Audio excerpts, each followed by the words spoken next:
Anaphylaxis from Harrison Medicine, Book of Medicine.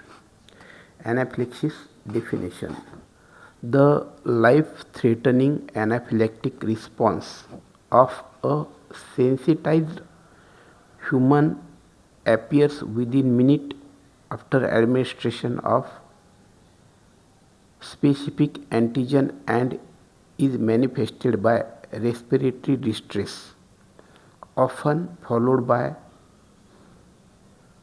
vascular collapse or by shock without antecedent respiratory difficulty.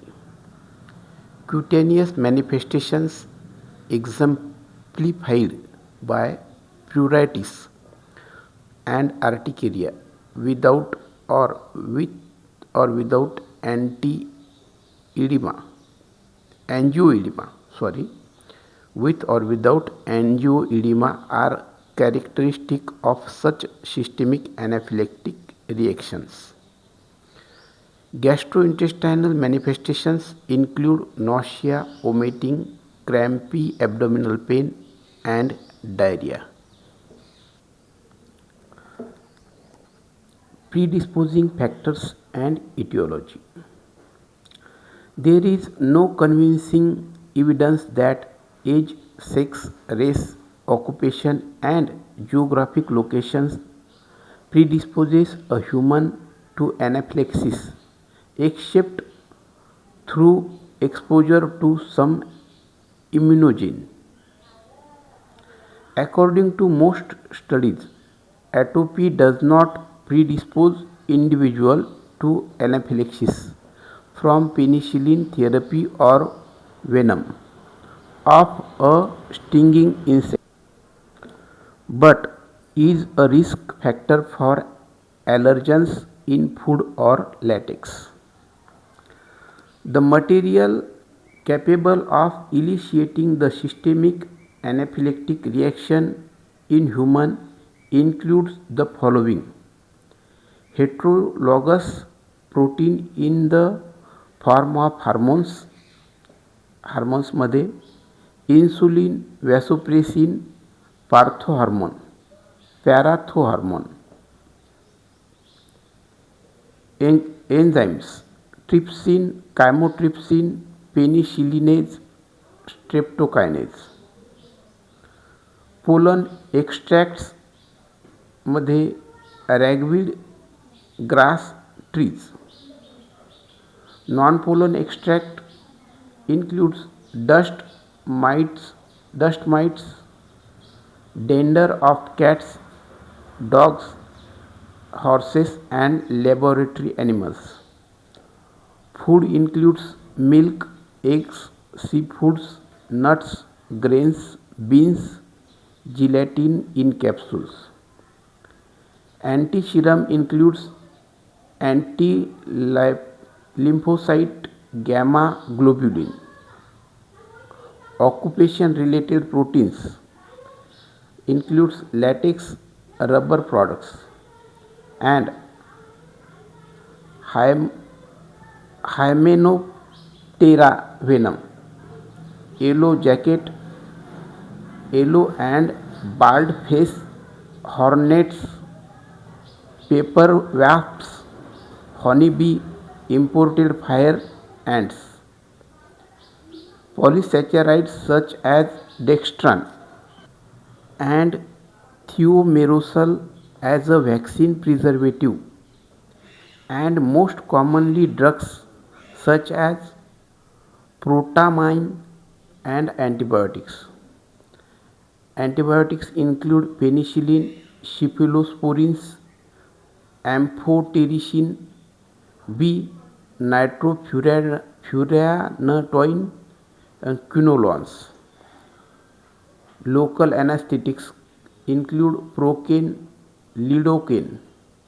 Muscle relaxants include succinylmethaxonium, galamine, pancuronium.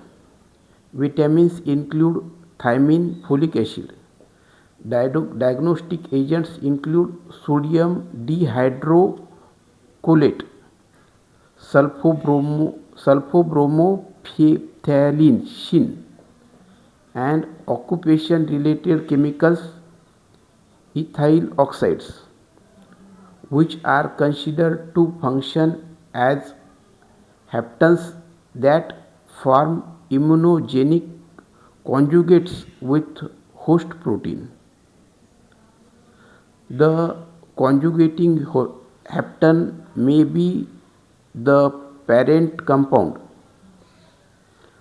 a non-enzymatically derived storage product, or a metabolite formed in the host. Pathophysiology and manifestations. Individuals differ in the time of appearance of symptoms and signs. Individuals differ in the time of appearance of symptoms and signs, but the hallmark of anaphylactic reaction is the onset of some manifestations within seconds to minutes after introduction of antigen, generally by injection or less commonly by ingestion. There may be upper or lower airway obstruction or both. Laryngeal edema may be experienced as a lump in the throat, hoarseness or stridor, while bronchial obstruction is associated with a feeling of tightness in the chest or audible wheezing. Patients with bronchial asthma are predisposed to severe involvement of lower airways. A characteristic feature is the eruption of well circumscribed discrete cutaneous wheals and erythematous raised serpiginous border and blanched centers. These arterial eruptions are intensely pruritic and may be localized or disseminated. They may form giant hives, and they seldom persist beyond 48 hours. A localized non-pitting deeper edematous cutaneous process angioedema may also be present. It may be asymptomatic or cause a burning or stinging sensation. In fatal cases with clinical bronchial obstruction, the lungs show marked hyperinflation on gross and microscopic examination. The microscopic findings in the bronchi, however, are limited to luminal secretion, peribronchial congestion, submucosal edema, and eosinophilic infiltration, and the acute emphysema is attributed to intractable bronchospasm that subside with death. The angioedema resulting in death by mechanical obstruction occurs in the epiglottis and larynx, but the process is also evident in hypopharynx and to some extent in the trachea. On microscopic examination, there is wide separation of the collagen fiber and the glandular elements. Vascular congestion and eosinophilic infiltration are also present. Patient dying of vascular collapse without antecedent hypoxia from respiratory insufficiency have visceral congestion with a presumptive loss of intravascular blood volume. The associated electrocardiographic abnormalities with or without infarction noted in some patients may reflect a primary cardiac event or be secondary to critical reduction in blood volume. The angioedematous and urticarial manifestations of anaphylactic syndrome have been attributed to release of edematous histamine. A role for cretinyl leukotrienes in the alternating pulmonary mechanics by causing marked bronchial constriction seems likely. Vascular collapse without respiratory distress in response to experimental challenges with the sting of hymenopteron was associated not only with marked and prolonged elevations in the blood histamine but also with evidence of intravascular coagulation and kinin generation. The findings that patients with systemic mastocytosis and episodic hypotension proceeding to vascular collapse excrete large amount of PGD2 metabolites in addition to histamine.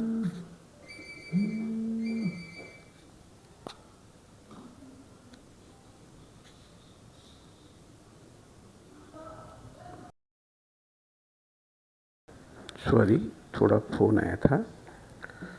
The findings that patient with systemic mastocytosis and episodic hypotension proceeding to vascular collapse excrete large amount of PGD2 metabolites in addition to histamine, and that these events are controlled by administration of non-steroidal agent but not by antihistamines alone suggest that PGD2 is the also of importance in hypotensive anaphylactic reactions. The cysteine leukotrienes may be involved in the pathobiologic process in the patient with a myocardial ischemia with or without infarction. Diagnosis. The diagnosis of anaphylactic reaction depends largely on an accurate history revealing the onset of appropriate symptoms and signs within minutes after the responsible material is encountered. When only portion of the full syndrome is present, such is isolated urticaria, sudden bronchospasm in the patient with asthma, or vascular collapse after intravenous administration of an agent, it may be appropriate to consider a complementary mediated immune complex reaction, an idiosyncratic response to any of the non-steroidal anti-inflammatory agent, or the direct effect of certain drugs or diagnostic agent on mast cells. Intravenous administration of a chemical mast cell degranulating agent, including opiates, derivatives, and radiographic contrast media, may elicit generalized urticaria, angioedema, and a sensation of retrosternal oppression with or without clinically detectable bronchoconstriction or hypotension. Aspirin and other non-steroidal anti-inflammatory agents such as indomethacin, aminopyrin, and mefenamic acid may precipitate a life-threatening episode of obstruction of upper or lower airways, especially in the patient with asthma. that is clinically reminiscent of anaphylaxis but is not associated with a detectable IgE response. This syndrome, which is commonly associated with nasal polyposis, is due to inhibition of PGHS1 with a corresponding unregulated amplified generation of cysteine leukotriene via the 5-lipoxygenase LTC4 synthase pathway. In the transfusion anaphylactic reaction that occurs in patients with IgA deficiency, the responsible specificity resides in IgG or IgE anti-IgA. The mechanism of reaction mediated by IgG anti-IgA is presumed to be complementary activation with secondary mast cell participation. Presence of specific IgE in the heart blood of patient dying of systemic anaphylaxis has been demonstrated at postmortem by passive transfer of the serum intradermally into a normal recipient followed in 24 hours by antigen challenge into the same site with a subsequent development of a wheal and flare. The Prussentis-Kutzner reaction. To avoid the hazards of transferring hepatitis or other infections to recipient, it is preferable to use the serum to seek passive sensitization of a human leukocyte suspension enriched with basophil for subsequent antigen-induced histamine release. Furthermore, radioimmunoassays have demonstrated specific IgE antibodies in patients with anaphylactic reactions. But such approaches require purified antigen. Elevation of beta tryptase level in serum implicate mast cell activation in an adverse systemic reaction and are particularly informative with episodes of hypotension during general anesthesia or when there has been a fatal outcome. Now the treatment. Early recognition of an anaphylactic reaction is mandatory since death occurs within minutes to hours after the first symptom.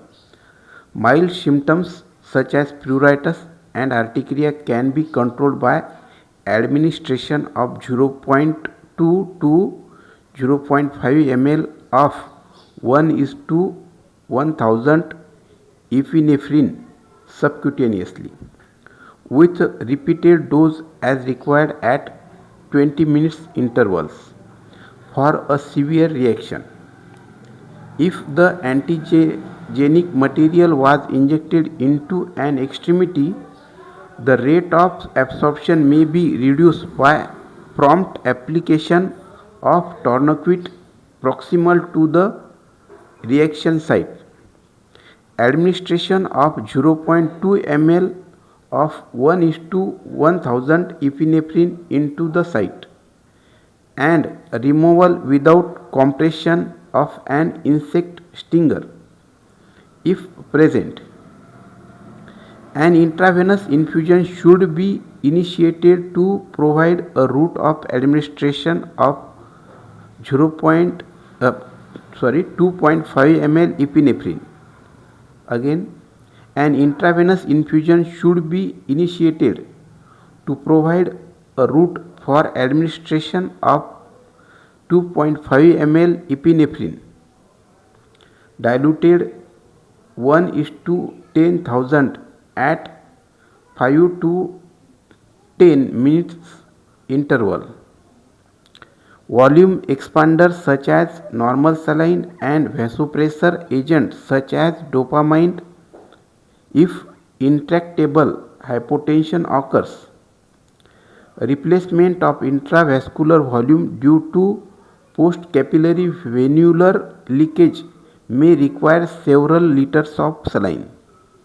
Epinephrine provides both alpha and beta adrenergic effect, resulting in vasoconstriction, bronchial smooth muscle relaxation, and attenuation of enhanced venular permeability.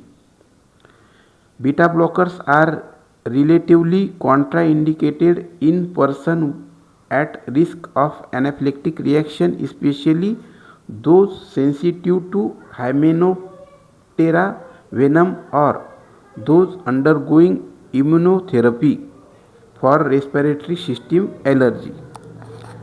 When epinephrine fails to control the anaphylactic reaction, hypoxia due to airway obstruction or related to a cardiac arrhythmia or both may be considered. Oxygen via a nasal catheter or intermittent positive pressure breathing of oxygen with 0.5 ml oxygen via a nasal catheter or intermittent positive pressure breathing of oxygen with 0.5 ml isoproterenol diluted 1 is to 200 in saline may be helpful, but either endotracheal intubation or tracheostomy is mandatory for oxygen delivery if progressive hypoxia develops. Ancillary agents such as antihistamine, diphenylhydramine 50 to 100 mg intramuscularly or intravenously. Again, ancillary agents such as antihistamine, diphenhydramine 50 to 100 intramuscularly or intravenously, and aminophylline 0.25 to 0.5 gram intravenously are appropriate for urticaria, angioedema and bronchospasm respectively. Intravenous glucocorticoids are not effective for acute event but may elevate later recurrence of bronchospasm, hypotension or urticaria. Furthermore, in a syndrome termed idiopathic anaphylaxis with recurrent angioedema of upper airway, glucocorticoid administration may be beneficial by reducing frequency of attack and or the severity of episodes. Thank you. Now the prevention in short. Prevention of anaphylaxis must take into account the sensitivity of recipient, the dose and character of the diagnostic or therapeutic agent, and the effect of the route of administration on the rate of absorption. If there is a definite history of a past anaphylactic reaction, even though mild, it is advisable to select another agent or procedure. A knowledge of cross reactivity among agent is critical. For example, cephalosporin share a common beta-lactam ring with penicillin. A skin test should be performed before the administration of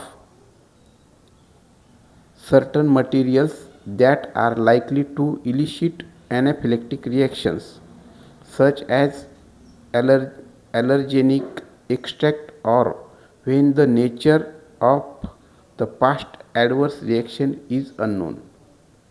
A scratch test should be preceded an intradermal test in very sensitive patient.